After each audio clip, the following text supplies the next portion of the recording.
Day at 1 p.m. for On the Money, your daily dose of economics, business and consumer news. I've got 25 years experience covering economics and finance. We hold grown-up discussions with a host of experts who really know their stuff. We can't buy gas and store it. That was a mistake, wasn't it? I think it was a mistake. Even you, Liam, don't have a crystal ball. Inflation's a real threat.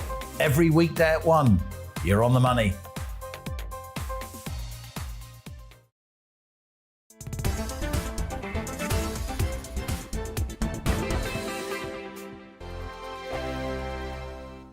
Hello, I'm Michelle Dewberry and you can join me every weekday 6 till 7 on Jubes and Kerr. Me and my panel will get stuck right into the day's events, and I can tell you, in fact, I can warn you, expect some robust debates, some strong opinions and perspectives from both sides of the fence. It's about you at home as well. I love to read out all of your comments, or at least as many as I can. So join me, Michelle Dewberry, Monday to Friday, 6 till 7 on Jubes and Kerr.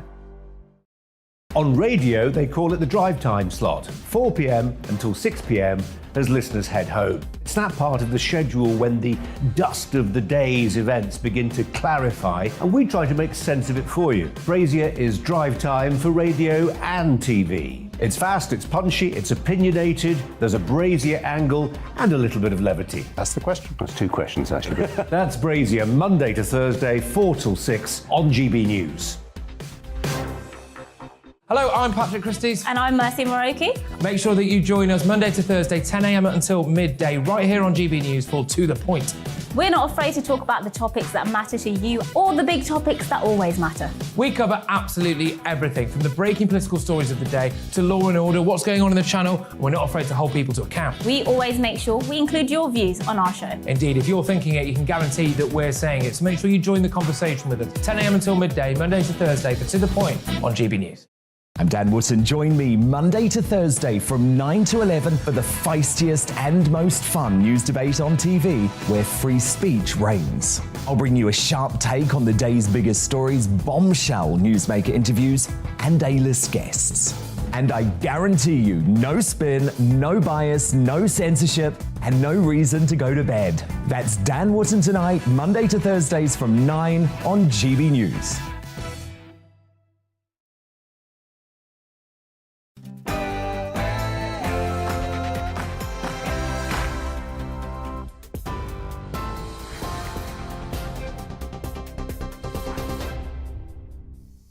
Good afternoon, I'm Ray Addison in the GB newsroom. Boris Johnson has defended Angela Rayner and accused some Conservative MPs of misogyny over claims that she attempts to distract him during Prime Minister's questions. A Mail on Sunday article cites claims made by unnamed Tory politicians that the Deputy Labour leader deliberately crosses and uncrosses her legs in the Commons. The leader has accused Tory MPs of using anonymous briefings to spread desperate, perverted smears. Speaking to GB News earlier, Northern Ireland Minister Conor Burns said the article is a disgrace. It was a piece of work that is a disgrace to your profession, a disgrace to journalism. The idea that the Prime Minister would be distracted by Angela Rayner is offensive, and the idea that Angela Rayner would use any aspect of herself in order to do that is offensive to her. Ukraine's Deputy Prime Minister has blamed Russian forces for not holding fire and establishing humanitarian corridors out of Mariupol today. She's urging the UN to step in and help agree a ceasefire in the eastern port city. Mariupol is crucial to Russia as it can link the eastern Donbass region with Crimea, the Black Sea Peninsula, which Moscow seized in 2014. President Zelensky says he still believes Ukraine will win the war. As the result of the French election approaches, the latest figure on voter turnout currently stands at just over 63%. That's 2% lower than the same time 5 years ago. The country will decide between incumbent pro-European Union President Emmanuel Macron or so-called far-right candidate Marine Le Pen. Voting closes tonight at 7 p.m. UK time. Well, let's cross over now to Paris, where political editor Darren McCaffrey joins us from an Emmanuel Macron campaign rally, and reporter Paul Hawkins is at a rally for Marine Le Pen. Darren, if we could start with you, what's the mood like in the Macron camp? Well, As you say, those polls close in just an hour's time, and we're going to get then pretty quickly an exit poll to give us a sense of that result. The expectation here, certainly with Emmanuel Macron's camp, is that he is likely to win. That is certainly the expectations. The poll lead over Marine Le Pen has increased to about 10 points in recent days, though of course turnout could be crucial, and the very fact that it is a little down is probably good news for Emmanuel Macron, in the sense that it's not down substantially. There was concern his supporters would not turn out, but this would be unprecedented for Emmanuel Macron to win, given the fact his party is also in government. That's never happened in the French Republic since it was founded, and also in addition no one has been returned as French president in a second term for at least 2 decades. So a lot of expectation here tonight, a lot of media here tonight, and as I say, we are expecting to hear from Emmanuel Macron, whatever the result is, on that stage in just over an hour's time. It's very busy where you are, Darren. Paul, you're at a rally for Le Pen. From what you've seen, does her camp think she has a serious chance of winning? Yeah, they do. Yeah, it's possible. Not probable, as you heard there from Darren. The polls, and polls have got it wrong in the past, but they do suggest that Emmanuel Macron will become or will continue as president. But they're not giving up here. They're keeping their hopes high. That poll of around a 10-point lead, that is an average of polls, and those polls range from 6 to 16%. So there is a chance, and as you saw, as Emmanuel Macron alluded to when he finished campaigning, you saw it with Brexit and Trump. So anything can happen. Marine Le Pen is in the building. She's just arrived in her motorcade, following all the way, and just as busy as it is where Macron. Have a little bit of trouble there with Paul's signal. Just quickly from you, Darren, how much has Russia played a part in this vote? Well, unsurprisingly, Emmanuel Macron has at times pointed out Marine Le Pen's previous association with Vladimir Putin. Her party received a large sum of money from a Russian bank before the last general election. Also, Marine Le Pen has spoken in quite a praiseworthy manner of Vladimir Putin in recent years. So it has played a part. It's not a deciding factor. Okay. Unsurprisingly, a bit like at home, it is the cost of living crisis that is the big issue at this election campaign. Darren, thank you very, very much. Paul as well. We'll catch up with both of you a little bit later on for an update. We're on TV, online and on DAB+ radio. This is GB News. We'll be back a little bit later on.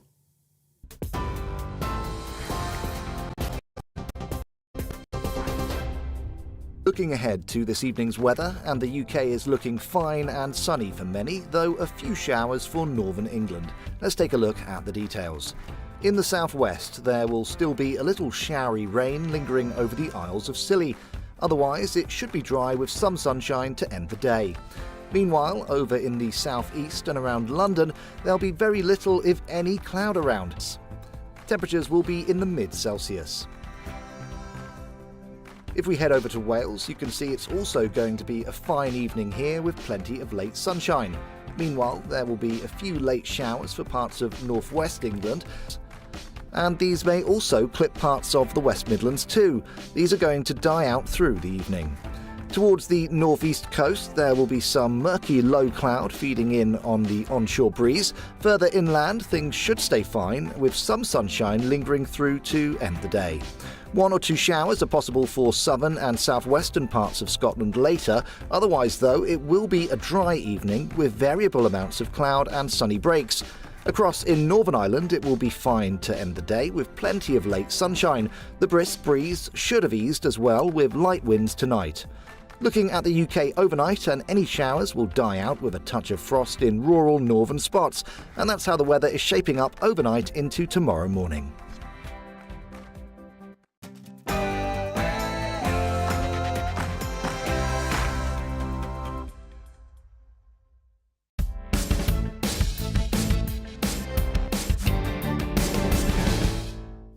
Good morning, you're watching GB News. This is The Political Correction. I'm Arlene Foster, and today I'm joined in the studio by Paul Embry and down the line by Deanna Davison.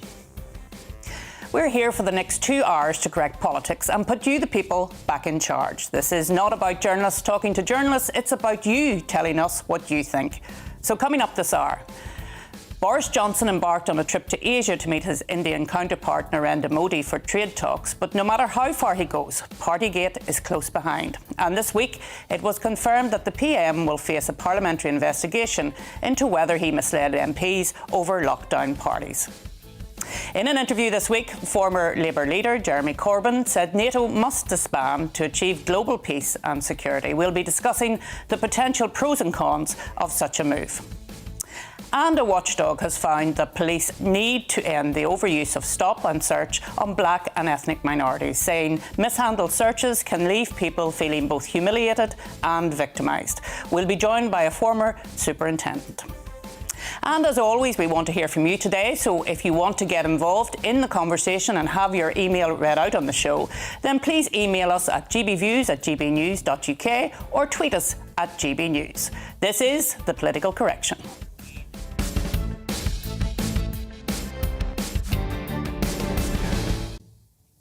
So this week it was confirmed that the Prime Minister will face a parliamentary investigation into whether he misled MPs when he denied lockdown rules were broken. In a huge blow for the PM, former Minister Steve Baker joined various MPs in calling for his resignation, saying the Prime Minister should be long gone. Labour leader Sir Keir Starmer said Tory MPs know they can no longer defend the indefensible. So I'm going to start with you, Paul. Just how damaging has this week been for the PM? I think it's been damaging, but to be honest, Arlene, I think most members of the public are just sick to the back teeth of it. I think the whole story has become so tedious. You know, when you've got a cost of living crisis, when you've got a situation where there's a war in Europe, this is the centre of attention. It has become, I think, a Westminster bubble story. Yeah. Not that there wasn't merit in reporting the story in the beginning. You know, the reality is that there was hypocrisy on the part of the Prime Minister and the government, and that's one thing that voters hate. They hate being told to do one thing when ministers themselves are doing another. But I think now it's not at the top of people's priorities out there in Britain. I do think, however, strictly on a procedural point, that with this Privileges Committee investigation, if it is found that the Prime Minister did lie to Parliament, that would be a serious issue, and I'd have to say I think it would be very, very difficult for him to continue in those circumstances. So that's still to run, and obviously there's talk that there may even be more fixed penalty notices as a result of other get-togethers that had gone on as well.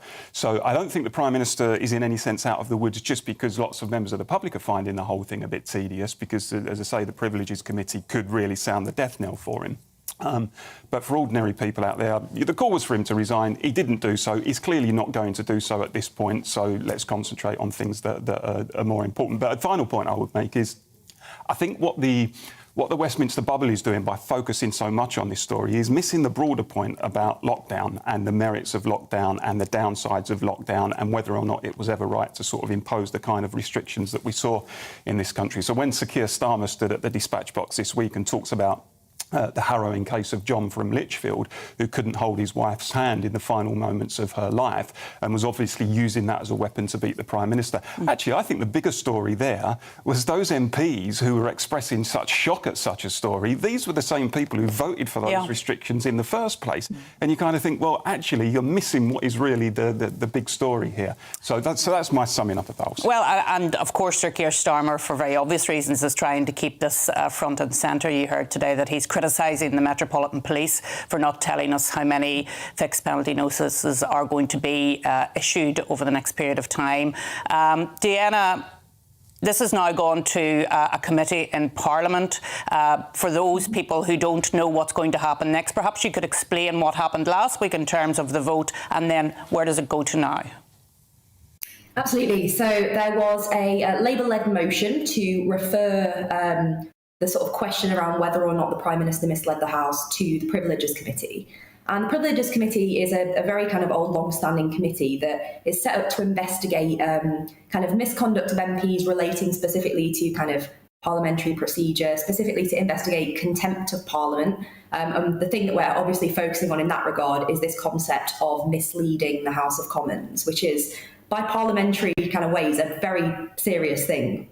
So there was a Labour motion. Initially, it looked as though the government were going to whip against it.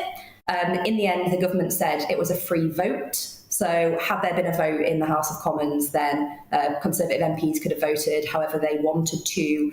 Regardless, I was going to vote for the motion because I felt like procedurally this is the right thing. There's no presumption of guilt. It's just saying that there should be a kind of free, fair, open investigation into this. In the end, there was no vote, and I've had a few of my own constituents get in touch with me to say, well, how come I can't find out how you voted? Basically, whenever the Speaker calls kind of, as many of that opinion say aye, there's a big old shout. A lot of people will shout aye. Sometimes people will shout no. And if there's disagreement, it goes to a recorded division where you then have to walk through the voting lobbies and it registers a vote against your name. But what happened when this was voted on was everyone shouted aye, no one shouted no. So it sort of went through, we refer to it as on the nod, meaning that the motion passed without there being a formal vote. And then sorry, what happens? You also asked kind of what happens next. Yeah. So effectively, what the motion called for was for the Privileges Committee to investigate whether the Prime Minister misled the House. Now, a key thing there is about whether he knowingly misled the House, and that's going to be one of the things that the Privileges Committee are going to have to figure out how they determine that. That investigation won't actually start until the Metropolitan Police's investigation has concluded. So we'll have kind of all the facts in front of us. The Privileges Committee is made up of 7 members. They will be able to call for evidence such as documents, emails, photographs, and they can also summon witnesses as well. At the moment, we're not quite sure how long that investigation will take. Probably a good few months, which means this story is going to keep dragging on, but certainly procedurally it's going to be really interesting because if they do find that the Prime Minister knowingly misled the House, they would then potentially impose some sanctions, which can include asking for a full apology in the House, suspension from Parliament, and even expulsion from Parliament. So it can be quite serious. But there's a caveat. If they do recommend sanctions, they have to be voted on in the House of Commons for them to go forward. And I was thinking about this the other day and about the fact that it had been referred to the committee. And surely in normal circumstances, when something is sent away for consideration in a kind of quasi-legal way, then we shouldn't really be talking about it. We should move on and allow the committee to deal with the issue at hand and then come back after they've had their deliberations. But it seems that this story is keeping, and as Paul says, I think the public are frankly fed up listening to it. Would it not be better to just allow the committee to do their work and we come back to talk about issues which people are very concerned about, and you know those issues as well as I do: war in Ukraine, cost of living crisis, energy crisis. And I think that's what people are expecting politicians to do. But this has become a huge Westminster bubble story, has it not? It really has. I mean, as a Member of Parliament, the amount of kind of calls and texts from journalists asking to comment on the latest in Partygate.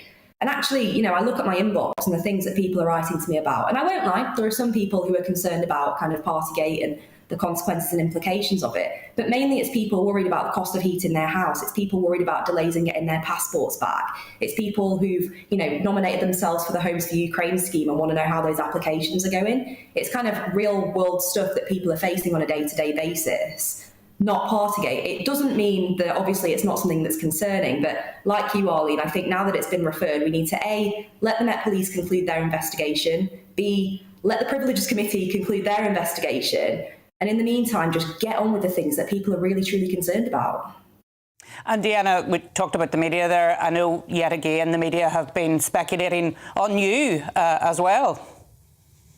Absolutely. So the latest that I've learned about myself in the newspapers today is that apparently I have been in conversation with the Labour Party about defecting, which I can confirm is categorically untrue. Like that, by the way, Paul's very happy. Despite his attempted hypnosis over the past few months that I've known him, no, I am through and through Conservative. I honestly would never defect. And the thing I find interesting is there are these media reports, and yet nobody has actually come to me and asked me whether or not it's true. But I can confirm, GBNews exclusive, Deanna Davison MP is not defecting to the Labour Party. You heard it here first. Well, I feel, Paul, I should ask you for a comment on that, given that you've been accused of trying to hypnotise Diana. I think Comrade Davison would be a fantastic addition to the Labour movement. She comes from a genuine working-class background. She speaks the language of ordinary people. Somehow she walked through the Conservative door at some point in her life, and I think she did the wrong thing. But I'll keep working on you, Diana, to get you over to the right side. Well, look, we've had a GBNews exclusive. But I fear you may be unsuccessful in the long run, Paul. OK. Well, we're going to move on now to talk about the other big news of the week, because amid the uncertainty and chaos at home, Boris Johnson has said that the UK-India trade deal could reach a whole new level. It comes after the PM met his Indian counterpart Narendra Modi in Delhi, where Johnson was on a trip to improve bilateral trade and bolster diplomatic ties. After a meeting between the two leaders, Johnson said he wanted to get a free trade deal with India done by Diwali, which is in late October. Well, joining us now to discuss the PM's trip and what it means going forward for trade between the UK and India is the Director of UK Trade Policy Project, David Henning. David, thank you very much for joining us this morning. Well, I suppose the first question is, was the trip a success? We've got to do business with India. It's a country of 1.4 billion people. It's going to overtake China soon as the world's largest country in terms of population. So I think all prime ministers and ministers are always going to want to go to India. And the Prime Minister's no different. So sorry if it's not a terribly controversial start to this, but yes, he has to go. And as these things go, any visit is a reasonable success. In some kind of embarrassment, this one certainly didn't. And we heard from the government that they believe that the trip itself secured up to 11,000 jobs here in the UK. There were a number of commercial deals announced when the PM was there. He made some visits as well. But what's the current trade situation between the UK and India at the moment? It's not as good as it should be. I'll be bluntly honest. We haven't really been growing our trade relationship with India for 10, 15 years. It's been pretty flat. It's a reasonable sized trade partner. We maybe do, I didn't check the figures before I came on, but we maybe do 10 billion a year. But it's not in our top few trade partners. We do a lot more with Europe, with the US, with China. India's been falling behind. So despite all the big talk from a lot of ministers over the last 10, 15 years, we haven't actually been following through with it. And I think that's the big fear about this visit. It's not that we're not, there's trade going on. Prime Minister visited JCB there in India. They're making in India. There's lots of services trade going on, but somehow we're falling behind in trading with India. The trade deal might help, but actually I think we need to do a lot more work just in UK businesses of trying to trade with India. It's not been happening recently. And do you think, David, that that's because there are trade barriers there? If you're trying to trade into India, there can be barriers that are put up by India, because India famously is quite protectionist in relation to their trade. And have we seen any movement in those barriers since Modi came to power in 2014? India is an incredibly difficult market to operate in, and you don't just have barriers at the national level, you have them at the state level regulations as well. I mean, Indian businesses find it difficult to operate in India, never mind UK businesses. There is a feeling among a lot of people around the UK and elsewhere, the UK businesses tend to play it safe, and there have been problems in India. Vodafone had a long-running problem over their tax. Situation, I think, is still going, actually. So it's not an easy market. So does a trade deal help? It might help. Do we need more businesses to try to be doing more in India? Yes, almost certainly. I feel we've gone 3 questions and we haven't mentioned immigration. It's not all about immigration either. It's a tough market to operate in. It will be a tough trade negotiation as well. And Diwali may be the aim, but I don't know how much we'll be able to get from that. This is a long-run project working with India. This is not something we're going to fix in 6 months.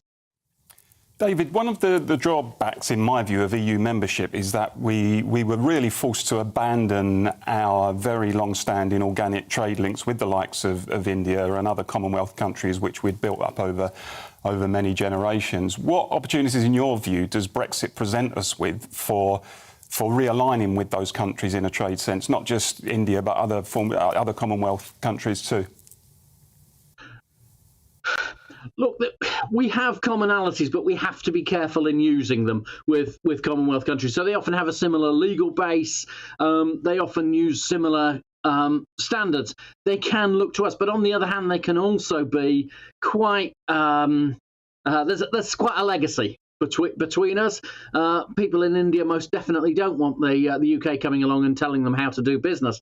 There's also a lot of people around the UK and, frankly, the Indian political scene who are constantly whispering in their ministers' ears that this time there can be a big deal. There's a lot of complacency that goes on about these relations. I don't think we've worked them hard enough. I'm not sure. Personally, I think trade with whoever's going. I don't have a differentiator between the EU, India, the Commonwealth, trade with everybody. Well, David, thanks so much. I mean, I know as a former economy minister in Northern Ireland, trading into India is all about building relationships. So I would absolutely agree with you there on the need to keep going back and to keep building those relationships. Thank you so much for joining us this morning.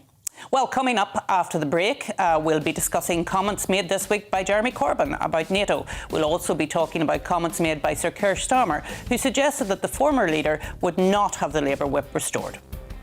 And as always here on The Political Correction, we want to hear from you, so do get involved in the conversation today. Please email us at gbviews.gbnews.uk or tweet us at GBNews. I'll see you after the break.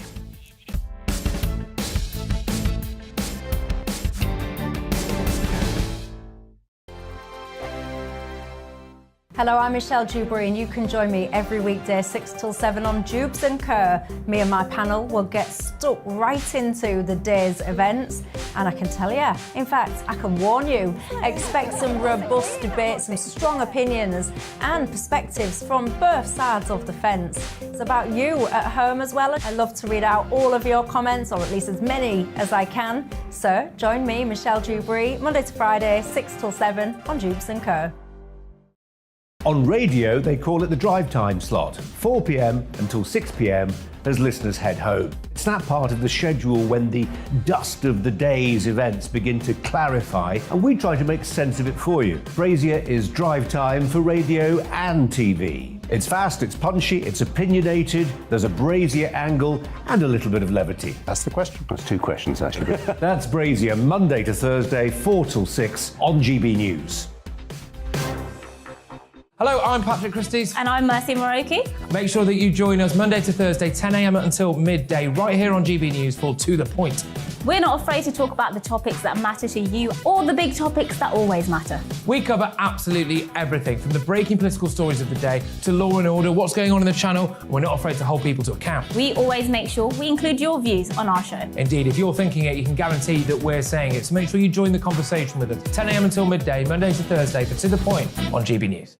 I'm Dan Wootton. Join me Monday to Thursday from 9 to 11 for the feistiest and most fun news debate on TV, where free speech reigns. I'll bring you a sharp take on the day's biggest stories, bombshell newsmaker interviews, and A-list guests. And I guarantee you, no spin, no bias, no censorship, and no reason to go to bed. That's Dan Wootton tonight, Monday to Thursdays from 9 on GB News.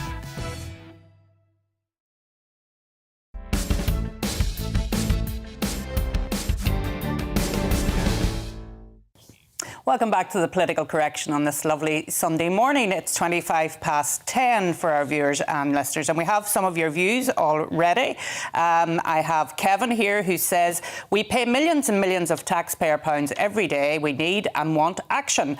Priti Patel and Boris are making things happen. Let's support them, not the waffle people of Whitehall and Parliament. Paul. And Phil says, remember when David Amess was murdered last year? MPs were all saying they needed to be kinder to one another in Parliament as the name-calling and bickering set a bad example. And Deanna. Yeah, so I've got Sean here who says, I've never been a great supporter of Boris, but I'm now a changed man. I'm very pleased with him on the world stage and very happy for him to run the country. And then Pete here saying, let's have a general election to shut everybody up. Maybe we can see Labour's policies. No, please no. Not another one. That's a vote against a general election there, I think. Camilla is saying, petty Britain froths at the mouth over Boris's failings to follow the scientists' COVID rules. Of importance today is to save democracy by helping Ukraine. Nothing else matters. And Elaine says the police can spend all this time investigating a cake. I'm not sure the cake itself is under investigation, by the way, and yet ignored the rotten apple amongst themselves. Wayne Couzens, who went on to murder Sarah Everard. Well, thank you for your views and keep them coming in. We always love to hear from you. But now we're going to move on to the story about Jeremy Corbyn. And former Labour leader Jeremy Corbyn has said that NATO must ultimately disband alongside all military alliances, which he sees as an obstacle to global peace and security. He also criticised Western leaders for not doing enough to encourage dialogue and peace in the face of continued Russian aggression. And speaking to Times Radio this week, Jeremy Corbyn also said that military alliances tend to build up a mirror image of each other. So, Deanna, what do you make of these comments from the former Labour leader?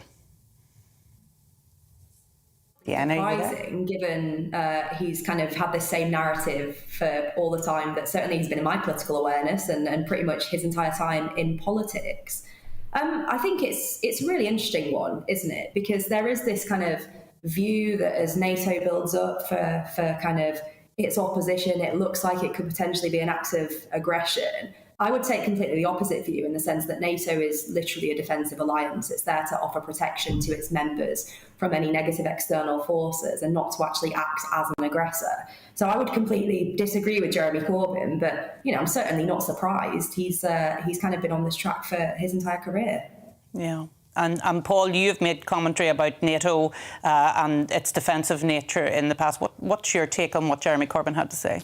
Well, I mean, it's not unusual, not just in the sense that Jeremy Corbyn has always held these views, but there's always been a very kind of strong anti-war tradition within the Labour Party. And the whole issue of NATO has always been quite divisive within the Labour movement. I mean, I know Sir Keir Starmer and others are liking, they want to give the impression that the whole Labour movement really supports NATO and Corbyn and one or two others are completely on the fringes. I mean, that's not quite the case. In the past, you've had big heavyweight figures like Tony Benn, for example, who were opposed to NATO.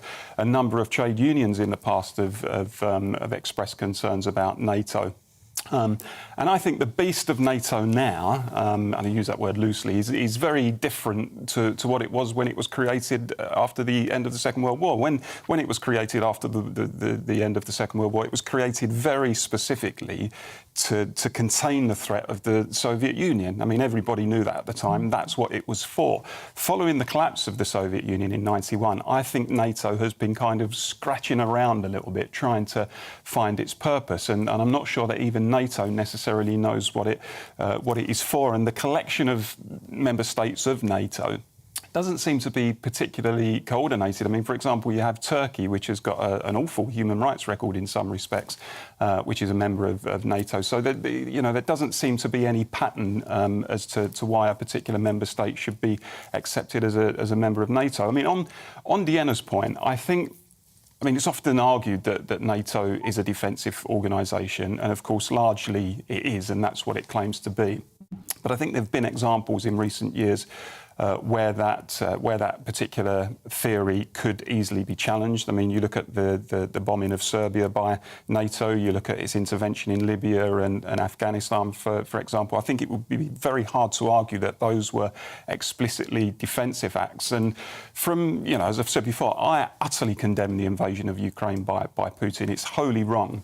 But I think there are genuine security concerns among Russians about an organisation that was set up specifically to curtail the Soviet Union. I mean, Russia is the main legacy country of the Soviet Union, of course, creeping closer and closer to their border in the same way as I've argued before that if China and Russia entered into a military alliance and tried to inveigle Canada or Mexico into that alliance, I'm sure the White House would express concerns about that. But on Corbyn, look, this is a tradition on the left of the Labour Party. It's long been argued that NATO is not a force for good, so I wasn't particularly surprised by what he said.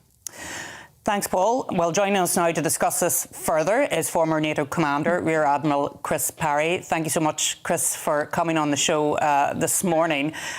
First of all, I have to ask you, what did you make of Jeremy Corbyn's comments about NATO?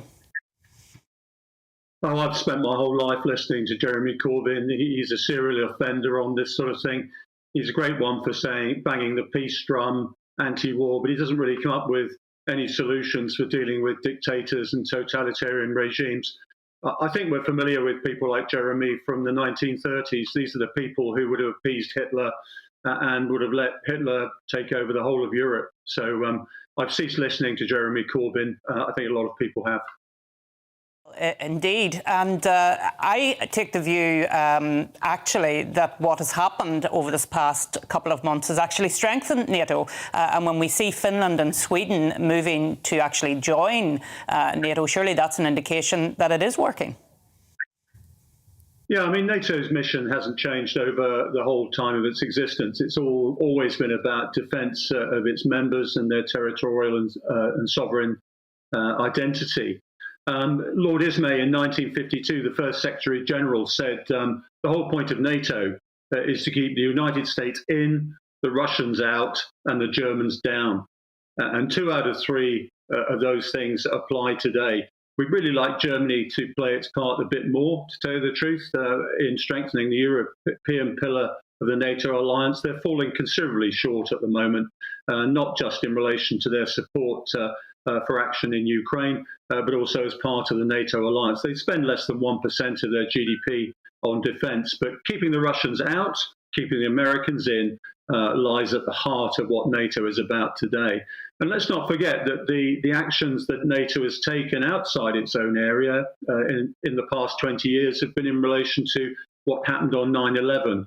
NATO declared Article 5, which is an attack on one, is an attack on all, and that's why it's been involved in Afghanistan in particular in the last 20 years. We mustn't forget that NATO doesn't always act as an alliance. Some of its members, particularly in the Balkans and in Iraq, act on their own as sovereign nations. It's not NATO that's doing that. But NATO certainly was involved in Libya, and that was at the behest of Britain and France, backed up by the United States. And you could say that Libya is in NATO's near abroad. You mentioned earlier on that Finland and Sweden might want to join. Yes, of course, in the face of Russian aggression demonstrated in Ukraine, of course, they want to join. And it's an interesting question in my mind, if Putin had attacked either Finland or Sweden, whether NATO would have seen its vital interests in the northern flank endangered to the extent that they would have intervened directly. I think they would. Deanna, you have a question. I do. Thanks, Chris. So obviously we started this discussion around Jeremy Corbyn's comments, and there clearly is this sector of society that are somewhat anti-NATO. How on earth do we create a narrative that demonstrates the good work that NATO does to try and win the hearts and minds of those people? Or is that a completely vain hope? Well, Dana, the real problem is that these people sit in their ivory towers, safe under the protection that NATO gives them. And that's both a nuclear and a conventional shield. I think we should actually say to people, would you prefer to make these views in Moscow or indeed in Beijing? Because I think you get pretty short shrift if you try to be anti-war in Moscow or in Beijing right now. I think we know from history, in confronting totalitarian regimes and dictators, if you show weakness, it's a provocation. The Israelis know this, and they are always strong in the face of any challenge. And when we're confronted by Russia, which essentially is a rogue regime, criminal regime, with nuclear weapons and is committing crimes against humanity, we have to show strength. And I'm afraid to say we have to say to people, don't be so naive. People like you in the 30s allowed Hitler to take over Austria, Czechoslovakia, and he nearly got away with it in Poland as well. These people are of a type, Putin and Xi Jinping with Hitler. And if they have their totalitarian way, the rest of the world will be coerced into doing what they want. We have to make choices. I've lived through a time of pretty good peace, actually, to tell you the truth. But I'm afraid the strategy of wishful thinking won't prevail into the future if democracy is to survive. Mr. Parry, isn't it the case, though, that eastward expansion by NATO, concerns over that, isn't just the preserve of the Jeremy Corbyns and a few people on the left? Actually, some people in the mainstream have expressed real concern about what that means for world peace. And I'm thinking, for example, of Mikhail Gorbachev, who's, very respected in the West, former leader of the Soviet Union, who specifically advised against the eastward expansion by NATO, and somebody on the other side of the political spectrum, like Henry Kissinger, for example, who said exactly the same thing. Actually, these concerns are more mainstream than perhaps some people are giving the impression of, aren't they? Well, I'd like you to go to Warsaw and explain to Poles why they can't be members of NATO, and they would be under constant threat of coercion and invasion by Russia. I mean, Ukraine is an example to all our Eastern European partners as to why being a member of NATO is a pretty good idea right now. And I can tell you that if Russia could coerce and basically dominate Eastern Europe, it still would. I get that the Russians for over 100 years, in fact 200 years, can I finish? Over 200 years have sought to dominate the Baltic and the Black Sea. They've got a real issue about that. But the fact of life is free people are allowed to choose the clubs to which they belong. It's not a question of expansion. It's the question of the Poles, the Czechs, the Slovenians, the Slovakians saying, look, we've got this axe murderer next door. History shows us that that country will walk all over us if it gets the chance. And we need the protection of the United States and Western Europe. NATO didn't consciously go out and recruit people. These volunteers who said, look, we're afraid of Russia, and quite rightly so, as we've seen in Ukraine, and we'd like to join your club. Yeah, that's fine. Gorbachev can say all he likes about Russia's interests, but the interests of the free world mean that free people need to associate together to resist totalitarianism. Sorry. I mean, you talk about Poland. How many times has Russia threatened to invade Poland since the collapse of the Soviet Union in '91? Well, they haven't been able to because Poland's been a member of NATO. They haven't threatened. Well, you need to read some of the rhetoric in the Russian press and also amongst the Russian so-called intelligentsia. Right now, Poland is in the front line and in the gun sights of most of the Russian elite. I think you have to be on the ground. Poland is a country across which Russians and Germans have marched for the best part of 300 years. And it's all very well for us to sit in London behind the best tank trap in Europe in the English Channel, and say, actually, you Poles and you Czechs, you don't belong to this club. Yeah, of course they've got to belong to the club. Anywhere in the world where free people are, we have to support them against some very vicious totalitarian regimes. Just look at what China is doing in Xinjiang. No country wants that happening to them. Look what Russia's done to Ukraine. Russia would throw its weight around in Eastern Europe, and if those countries don't belong to a strategic alliance like NATO, they will be vulnerable. Well, Rear Admiral Chris Parry, thank you for your expertise and thank you so much for coming on the show this morning to have a very good discussion, I think you'll agree. So coming up after the break, we're joined in the studio by a former superintendent to discuss stop and search and recent findings from a watchdog that the practice unfairly targets ethnic minorities. And as ever, we want to hear from you today, so please do email us at gbviews@gbnews.uk or you can tweet us at gbnews. See you after the break.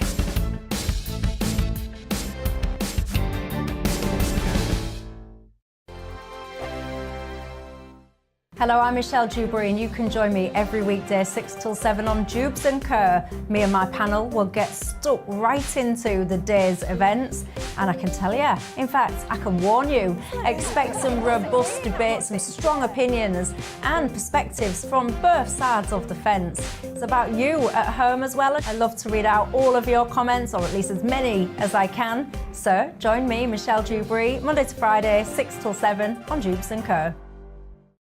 On radio, they call it the drive time slot, 4 p.m. until 6 p.m. as listeners head home. It's that part of the schedule when the dust of the day's events begin to clarify, and we try to make sense of it for you. Brazier is drive time for radio and TV. It's fast, it's punchy, it's opinionated, there's a Brazier angle and a little bit of levity. That's the question. That's two questions, actually. That's Brazier, Monday to Thursday, 4 till 6 on GB News. Hello, I'm Patrick Christie's. And I'm Mercy Moroki. Make sure that you join us Monday to Thursday, 10 a.m. until midday, right here on GB News for To The Point.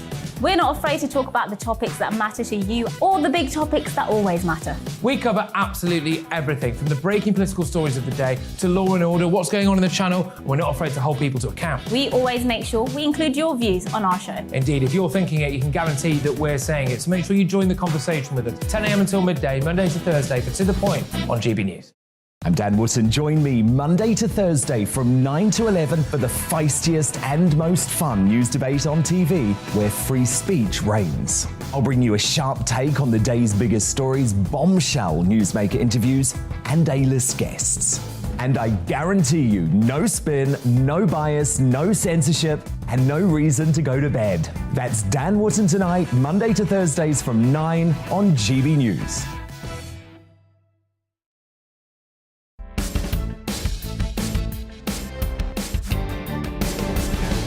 Welcome back to the Political Correction. We've been getting plenty of your views this morning, so here we go on Partygate. David says, who cares? Boris said sorry, so that's done. And on the same issue, Ken says, this Partygate charade has got totally out of hand. MPs need to think very carefully what they wish for. If Boris Johnson goes, Conservative Party membership will collapse. Let's hope he goes then. Deanna, over to you. I've got Kim here following what we were saying earlier. I'm so bored with Partygate, just like endless media attention spent on Boris's curtains.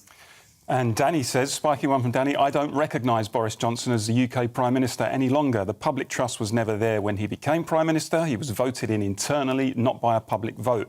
The visit to India is just another distraction. The money this government is set to hand out to the public for the energy crisis and the council tax, I, for one, will be rejecting this payment. It's a bribe, not a helping hand. Paddy in Andover, and he says Corbyn supports anyone who is against the UK, from Hezbollah to the IRA. He also wants to surrender our nuclear deterrent and disband the armed forces. Very, very dangerous individual. Well, there we are. Thanks for your views. Keep them coming in during the programme. We always enjoy getting them and reading them out.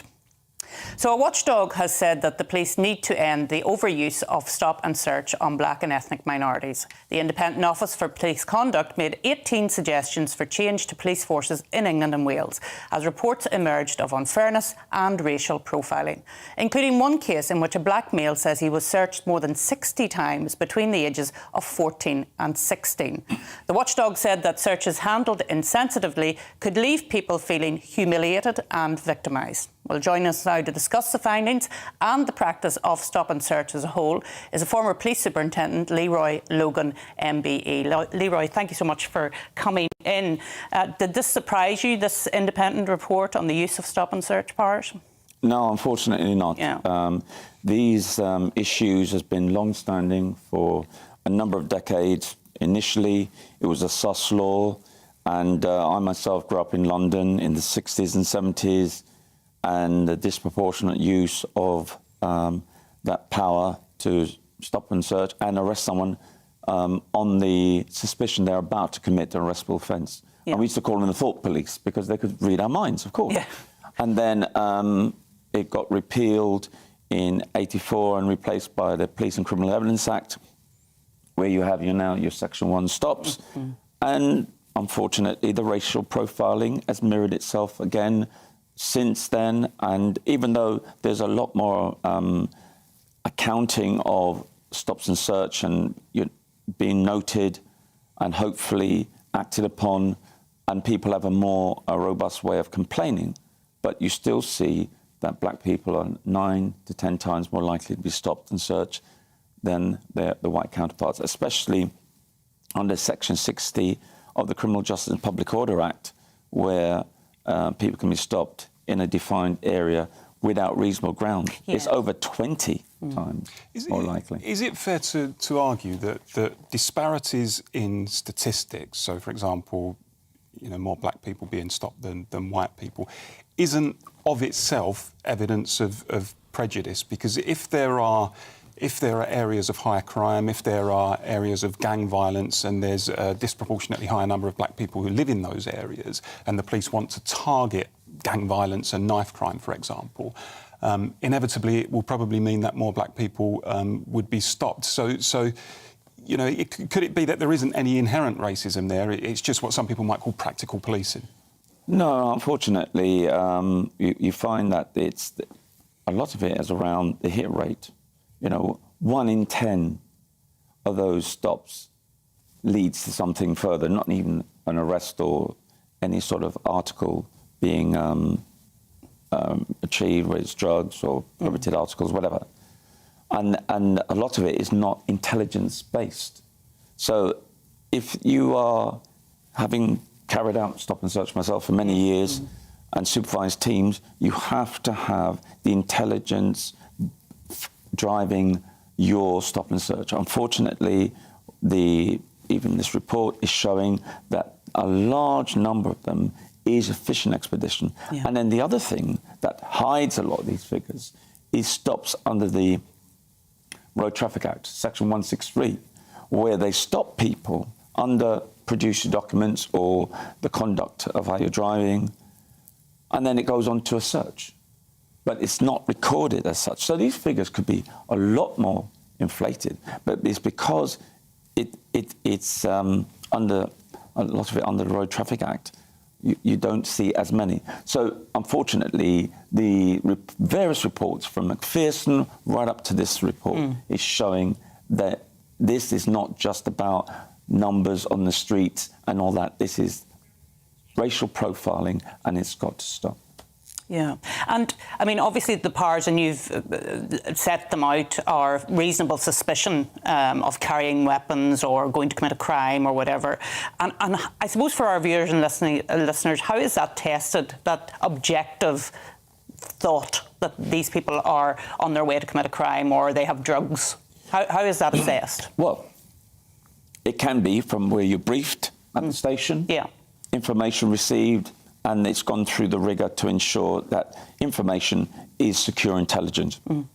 Or it's from people out the street or CCTV or any reliable sources of information that that person is in possession of something that you need to, whether it's a knife or other weapons. And then, of course, you would like to think through questions and answers by the officers speaking to the individual that, if it allows, sometimes people do play up and there needs to be a lot more hands-on approach. But invariably, you can get an idea of, is that the right person? And we're not harassing people just because of the colour of the skin or how they're dressed or whatever. And as a result of that, you start to get, there's a process. So it's not rocket science. It is quite... But I suppose what I'm trying to get to is the tool of stop and search is an important tool, isn't it? Absolutely. And it's something that the police will need into the future as well. It is a very important tool, but a blunt tool nonetheless. What sharpens it up is intelligence from the community. So the more the community trusts you, the more they'll give you information of who's doing what, where they stash their drugs or their weapons or, you know, where the feuds are. So you're a lot more proactive. You're not just firefighting type police and reacting from one event to another. So that's the thing. Understand, stop and search is definitely not against the community. It's working for the community. And I think we also need to understand that there's never been a direct correlation between stop and search and knife crime. There's never been, you reduce stop and search, knife crime goes up. There's never been that correlation. Even the Home Office data analysis unit have shown there's no correlation. But what is important, that people understand the use of stop and search, but it has to be done appropriately, with respect and dignity and intelligence-based. You remember the Brixton riots in 1981, I think it was, which was a reaction to the sus laws, which you mentioned earlier. I mean, in terms of community relations between black people and the police, are things as bad as they were then? Because it seems to me the police have striven to make enormous improvements over the years, or are we back to where we were, do you think? I think things were improving after the McPherson report into the death of Stephen Lawrence, and there's numerous recommendations, and some of it are still long-standing, but the way in which chief constables, including the commissioner, were held to account around the internal recruitment, retention, progression, and stop and search and other powers. We start to see independent oversight from the Stephen Lawrence steering group, chaired by Jack Straw, who brought in the Macpherson inquiry, gave that monitoring to ensure that the delivery of stop and search and other powers was being looked at very closely. So for the first 10 years after the report from 1990 to 2009, you start to see improvement, even culture change. But since 2010, and this government's totally different emphasis, we have seen things go backwards. So I'm sad to say that the look and feel of policing for some communities, especially in deprived areas and where a lot of black people live and other minorities, the look and feel of policing feels like a pre-Macpherson era. And is that down to a lack of community policing, a lack of that narrative that you've talked about stop and search being for the community, not against the community? Is there a need to change that narrative and have more community policing? Do you see that as the way forward? 100%. Yeah. That's why the new commissioner really needs to understand how communities perceive the police. You know, some say, you know, reassurance patrols, officers going out in large numbers. For some communities, it is reassuring. For others, it puts the fear of God in them, you know, and that's one of the things. And I think the narrative is very important to say, well, listen, we acknowledge that there's systemic failures, we acknowledge that there are issues, and we're going to do something about it. And it's not just saying, oh, no, everything's fine. And because trust and confidence in some communities, especially black communities and young people, is the worst it's been for 20 years. So you can't have it both ways. You have to understand that policing is not done in isolation. It's a relationship. And working with people, knowing that your police service are not an occupying force, will help to build that trust, build information to assist officers to be more proactive and more intelligence-based in carrying out their procedures. Yeah, absolutely. Leroy, thank you so much for coming in and giving us your expertise on this part of the show, because I think it's really important that we have these discussions. But yesterday, England celebrated its patron saint feast day, St George's Day, to commemorate English heritage and traditions, and many festivities took place across the country, including in Trafalgar Square, and citizens up and down the nation paid tribute to their national saint. But is this feast day celebrated enough? And should England give wider commemoration for this annual festivity? Paul, I know you're a big fan of St George's Day. I thought he was going to say I'm a big fan of the monarchy.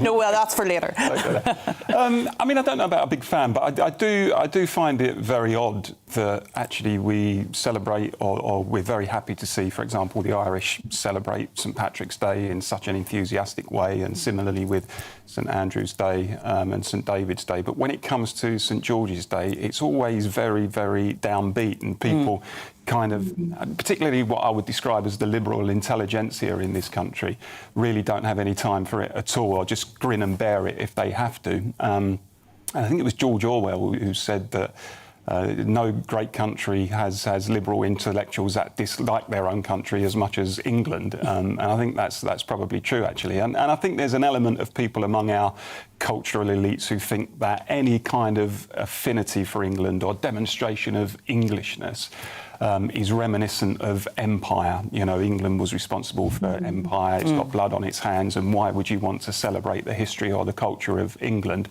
And when they do talk about celebrating St George's Day or praising England, they usually couch it in terms of, you know, we love our diverse, multicultural society.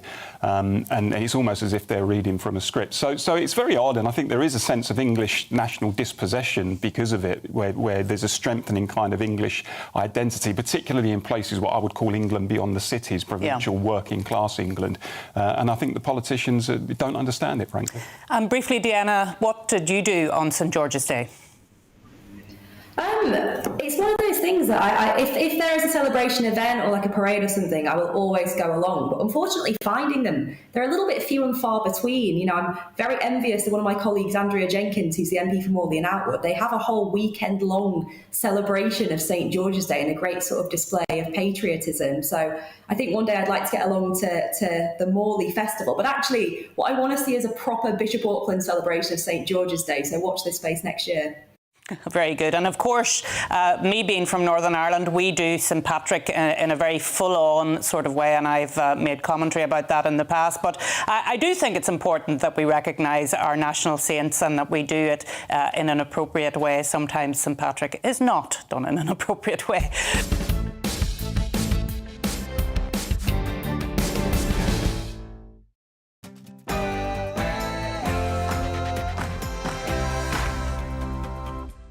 Looking ahead to this evening's weather, and the UK is looking fine and sunny for many, though a few showers for northern England. Let's take a look at the details. In the southwest, there will still be a little showery rain lingering over the Isles of Scilly. Otherwise, it should be dry with some sunshine to end the day. Meanwhile, over in the southeast and around London, there'll be very little, if any, cloud around. Temperatures will be in the mid-Celsius. If we head over to Wales, you can see it's also going to be